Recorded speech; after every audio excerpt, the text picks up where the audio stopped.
When I smiled in the middle of my daughter's custody hearing, the courtroom went silent. The judge looked over her glasses and asked, "Mr. Carter, is there something amusing about today's hearing?" I calmly replied, "No, Your Honor.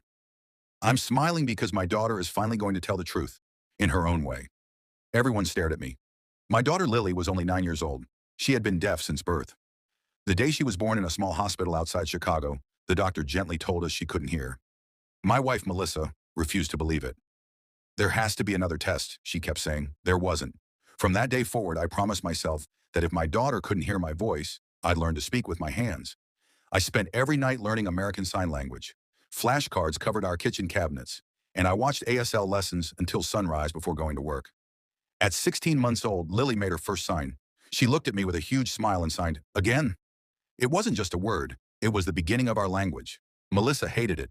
She believed signing would stop Lily from ever fitting into the world. Whenever Lily tried to sign at home, Melissa interrupted her and demanded she speak instead. Eventually, Lily stopped signing whenever her mother was around. But when Melissa left the room, Lily would quietly make one tiny sign toward me.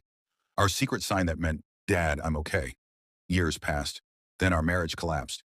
Melissa filed for full custody, telling the court I was isolating Lily and preventing her from communicating. She even edited family videos to make it look like Lily sat alone for hours. For nearly 6 months, I wasn't allowed to see my daughter. Every birthday, every school event, every bedtime story, gone. The night before the hearing, Lily's special education teacher sent my attorney a video recorded during class. She wrote only one sentence: "Please don't give up on her." When the courtroom hearing began, Melissa's lawyer claimed Lily was emotionally damaged and unable to communicate because of me. I felt my hands shaking. Then my attorney asked the judge for permission to play the classroom video. The screen lit up. There was Lily, standing confidently in front of her classmates, using perfect American Sign Language. She introduced herself, talked about her dreams, and then signed something that left the entire courtroom silent.